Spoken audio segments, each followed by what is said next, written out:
We're super vulnerable in the types of terrain features that we're going to be moving troops through, relying on the terrain to mask our position and protect us. So hopefully we're not getting in a fight at all. We're going to be at a bad place if we do. My name is Sergeant First Class Tim McLaughlin, and I'm an instructor at the Army Mountain Warfare School. The Army Mountain Warfare School provides tactical and technical training in mountain operations and cold weather operations. I've spent most of my military career in the Vermont National Guard, serving in the mountain infantry and here at the Army Mountain Warfare School. So as we go through this loadout, there's a lot of specialized equipment for mountaineering. For each particular mission, each particular day, we have to be selective with which equipment we bring with us and which we do not. To begin, I'll start talking with some of my tactical equipment.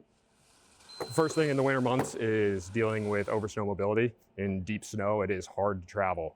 Our tools for that, we need some sort of tool that gives us increased surface area so that we're going to float on top of the snow. Skis are the tool for moving in the high mountains during the winter months. They can go faster, further than anything else. They can traverse steep side slopes. They can move very efficiently in rolling terrain, and going downhill, nothing is faster. This gives us the most options for where we can go in the mountains.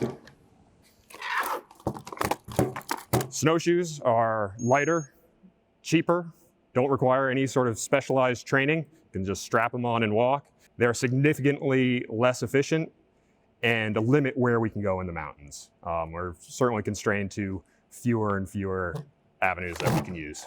Skiing does require a lot of equipment. The skis themselves, lightweight backcountry skis with alpine touring bindings on them that can travel both uphill and downhill. Alpine touring boots that are lighter and flexible, more flexible than alpine boots, allowing soldiers to still climb and travel and do other tasks besides just skiing downhill. In addition, for going uphill, we have climbing skins.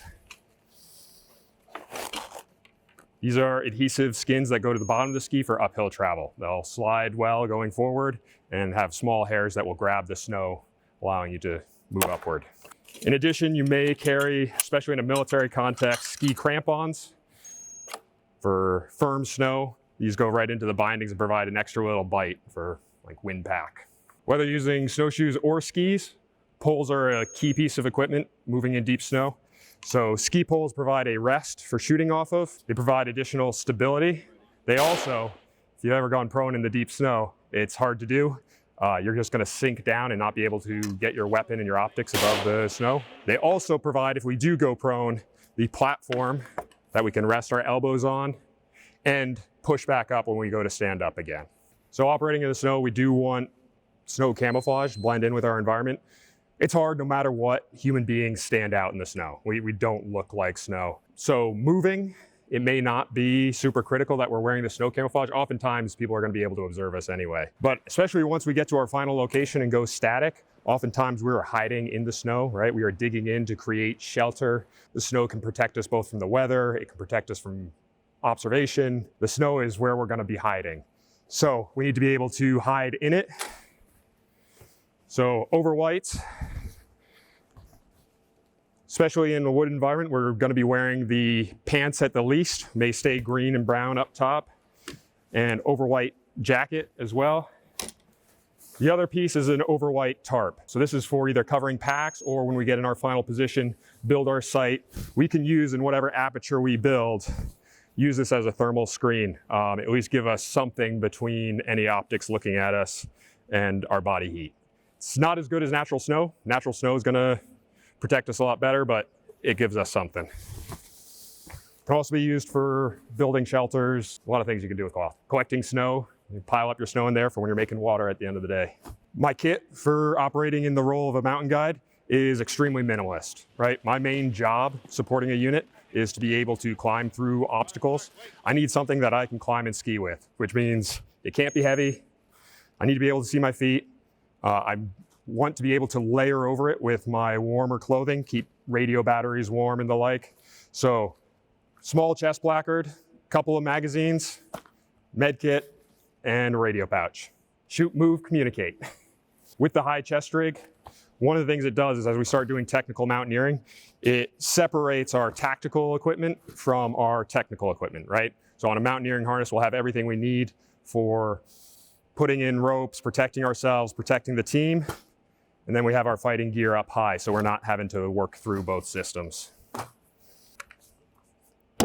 For a weapon, I'd be carrying an M4. We're trying to be as light as possible. We love snipers and we love machine gun teams in the mountains. They can get up high and cover a lot of ground. But again, my job as a guide would be to get them through terrain, get them up into those positions. This would really just be for personal protection in the worst case scenario, maybe providing local security for those teams once they're in place. Pretty standard M4, couple things specific to the winter environment. One, muzzle cap, trying to keep snow out of the barrel as we're moving. Two, we want to protect the lenses of our optics. So I know I've been guilty of throwing away muzzle caps and bikini covers. When I get these, I want the optic to be ready right away. But an optic is worthless if it's fogged up or filled with snow. So in general, better to have things covered, protected. It only takes a moment to take off caps, and you'll have an optic that works. As far as setup, 2-point adjustable sling. We do want something that we can get up high and out of the way. We're super vulnerable in the types of terrain features that we're going to be moving troops through, relying on the terrain to mask our position and protect us. So hopefully we're not getting in a fight at all. We're going to be at a bad place if we do. Frequent in the military, people don't sling their weapons muzzle up, but in deep snow, having the muzzle up is going to help keep it out of the snow. Along with the optics on the weapons, we have our night optics, also a real challenge in cold weather. The cold lens, any warm, moist air, like our breath, like the perspiration coming off of our skin, will fog these very easily. And that fog will freeze and you won't be able to use your optics anymore, right? So compared to in warmer environments, nods are generally worn further from the eye. I always carry some type of a lens cleaning rag, usually in a pocket, usually another one in the kit, usually another one stowed somewhere else, so I have plenty of these. The last piece, if I'm supporting a unit in a tactical scenario, I'm going to bring more cold weather clothing than I normally do. Compared to my role as a teacher here, where we are constantly moving, I can keep myself warm through that movement. Tactical situation, I'm going to be spending a lot more time static. So at the very least, I'm bringing an additional puff coat, I'm bringing my puff pants, and a foam pad to keep me warm when I'm sitting or lying in the snow. So already our kit's starting to add up quite a bit, right? And I haven't even gotten into any technical mountaineering, which oftentimes we're trying to avoid the more technical terrain. We start having to make compromises. For our training exercises and our goals within this course, right? My main job is to be an educator and introduce students to this terrain. I'm going to strip down a lot of this stuff and go with just what is necessary to manage the terrain and protect the group. So packing for the mountain walk, I'm going to try and be very selective with what I bring. I need tools to protect myself, right, in movement and technical terrain. I need tools for a rescue and to deal with any contingencies we have up there. And then I need everything to keep myself comfortable, functional, and working, right? Because whether I'm trying to teach, whether I'm trying to guide, or whether I'm trying to respond to an emergency, if I haven't taken care of myself, I'm not gonna be able to do any of those things. First off, my clothing. So a cold weather clothing system, it should be made up of layers. A base layer made of either synthetics, wool, some sort of material that's going to wick moisture away and maintain its warmth, even if it's damp. An insulating layer, appropriate for the current conditions for the day. It's gonna help trap air and keep us warm. And a shell that's gonna protect us from the environment. I have two main choices for shells, and I'll usually go one way or the other. Hard shells for warmer weather, at or just above freezing, where the snow is going to be very wet. I'll need the additional protection of a more waterproof layer. Soft shells for when it's colder provide adequate protection, but allow more moisture to breathe out of the layers underneath, so I'm not getting as wet inside. So to start the day, I'm going to layer for moving, being comfortable, trying to be, I say comfortably cool. I'll actually be a little bit cold, but that means I'm not going to be getting wet, sweating inside my layers. So for handwear, I'm going to try and match the conditions of the day. If it's really cold, thick, fluffy, warm mittens. As it gets warmer, I can get by with thinner and thinner gloves. It's a balance, right? Because while I'm climbing, doing technical skills, tying ropes, the more dexterity I have, the better I can do that part of my job. But if my hands are really cold, I can't do it either. So if it's cold, I have to go warmer. So I'll wear gloves that match the current conditions. On my head, we have the fleece cap, neck gaiter if it's windy, and usually some type of a hood. And we use all three of those in conjunction. The neck gaiter covers the lower face, the hood covers over the back, And then that neck gaiter can be rotated so that the wet portion in front of your face is constantly getting dried. We're constantly exhaling a lot of moisture, right? It's gonna soak into this material and it's not gonna be able to do its job anymore. In addition, anytime we're looking through optics, whether that's on a weapon or nods, covering our face is gonna blow all that moisture up and into those optics. So we're gonna do our best to leave this down and just lifting it up when there's heavy winds and we need to rewarm our face a little bit. With all these components, right, with the clothing, we've got a really good clothing system. Like our grandfathers and great grandfathers that fought in Ardennes and Chosin would be really jealous of what we have today. The materials are great. One of the challenges is the gaps, right? So when I'm making selections, right, I'm thinking about the gaps between my sleeves and my wrist, my neck, the gap between my pants and my jacket, my boots and the bottoms of my pants. So gloves that have like a gauntlet style cuff helps cover up that gap. Hoods help close the gap between our torso and our head. And gaiters are used to close the gap between our boots and the bottoms of our pants. They also do a good job of protecting those more fragile shells from sharp points from crampons and our other mountaineering equipment. So on my body, I'll carry any immediately essential gear that I'm gonna need. So in my pockets, that lens cleaning cloth, keep at least one lighter on my body, keeping it warm and dry. Cold and windy, a little bit of lip balm to help protect my lips. Usually I'll carry an extra set of glove liners. These will, as the liners and the gloves I'm using get wet, these will migrate to internal pockets so that they can be drying as they go and I can be swapping out and having dry hands. In addition, if I'm carrying additional navigation equipment, I'm gonna be carrying this directly on my body. So map and compass, these provide our analog backup for any of our other tools. Usually we'll have a detailed, if we're responsible for walking point or guiding, we'll have a detailed route card showing our plan and checkpoints along the way. In addition, we have a piece of avalanche safety gear that we have to wear on our bodies. This is an avalanche transceiver or beacon.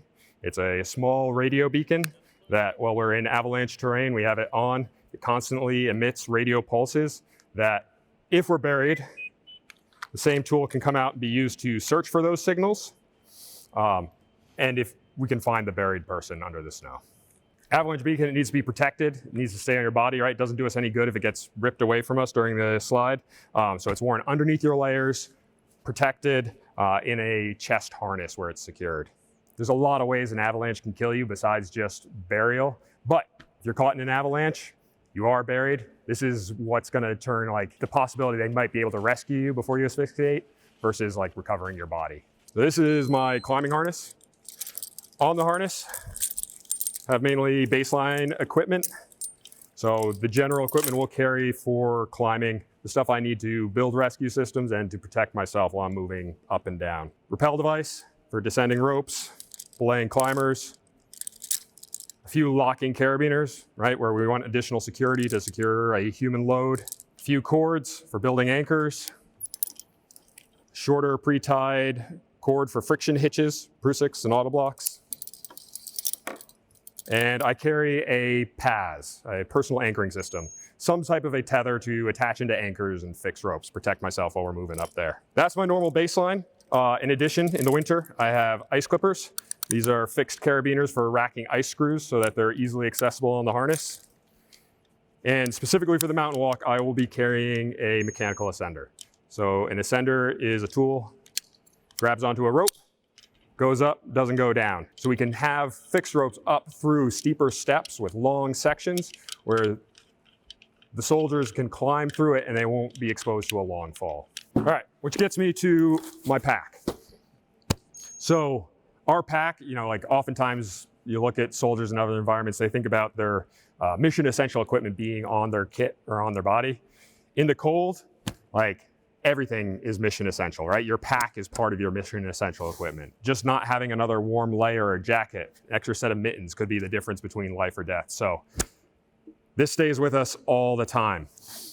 As far as the way it's packed, in general, it's packed in order of precedence of when I'm gonna need to access things. So I'll start getting into it here. First off, got my ice axe on the outside. I do have options as far as what type of an ice axe to carry. So when we bring students on more technical routes, we use technical ice tools. This allows us to climb vertical ice with more security. Anywhere we're bringing students where we're using fixed ropes to protect them, I don't need this to climb. I should be able to climb with a single non-technical tool comfortably. If I'm struggling with this, they're going to be struggling on the rope.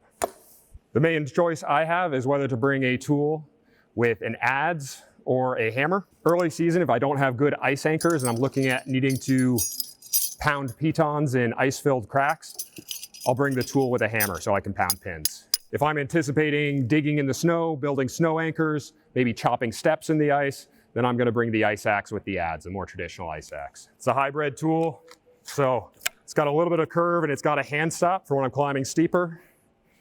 But otherwise, it's a pretty traditional profile for an ice axe. Getting into my pack. We need our avalanche safety gear immediately accessible, right? So if there is an avalanche and people are buried, we're immediately putting our transceivers to search. We're trying to find them and get them up before they start asphyxiating.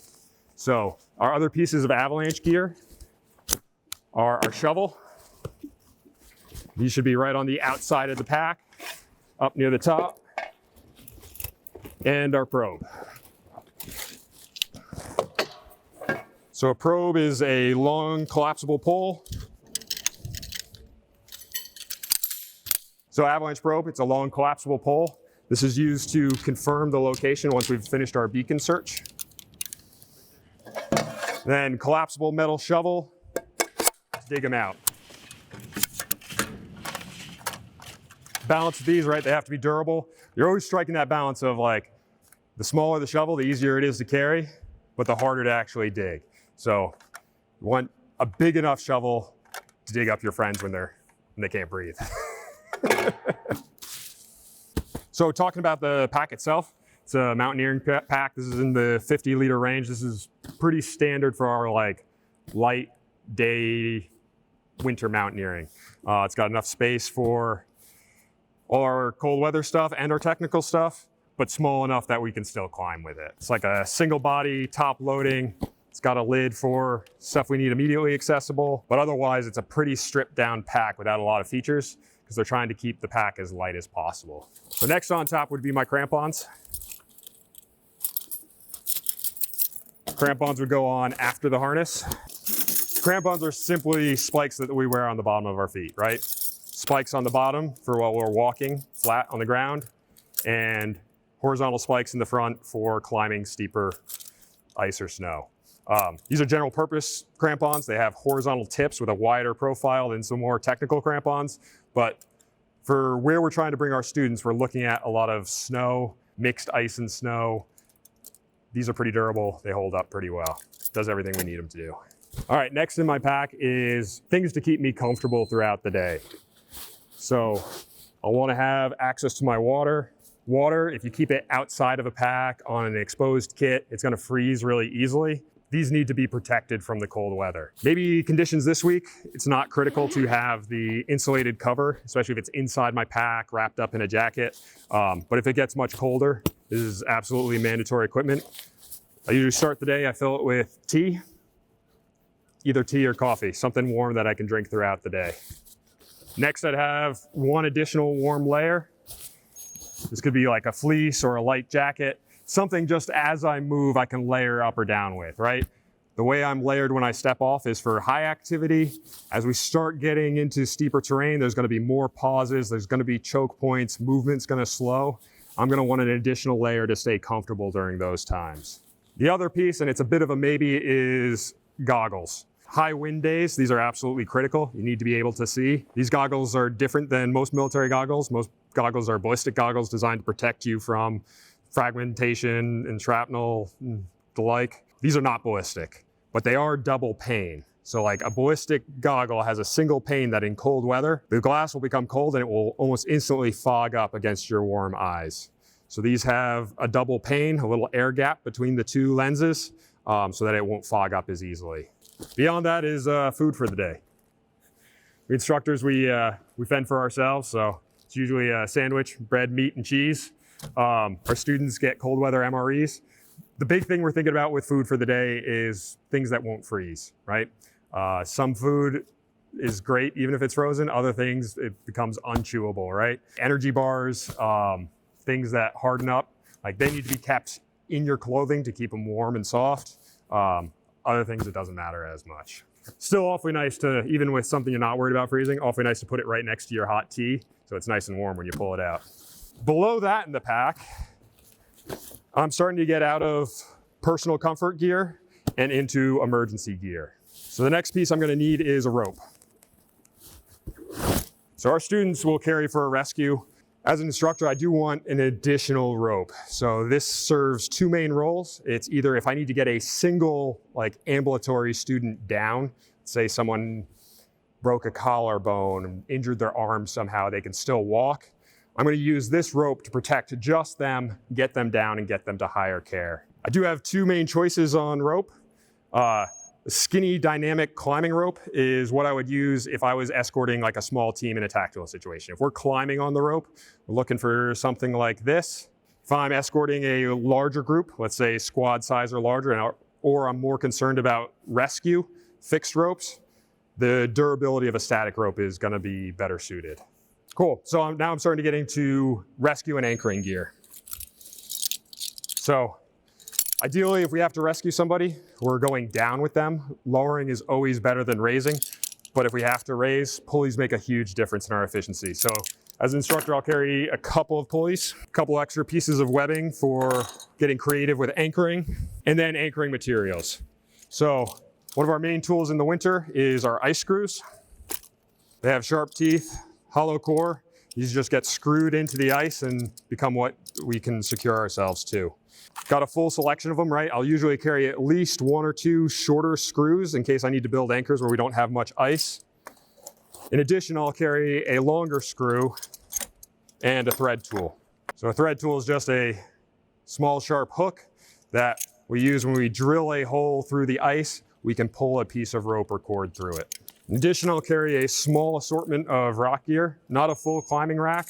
And this really is dependent on where I'm going and what anchors are there. If it's unknown, I might carry less than this, and the size range might skew on, well, if I don't know, I just have to bring more, right? Next, I have my, oh my God, I'm gonna die mittens. I'm never gonna be doing mountaineering work in these. These are really, if somebody gets hurt, we go static, I end up spending the night. These are so I don't lose my hands. In addition, I will carry a couple extra dry layers. How much depends on the day.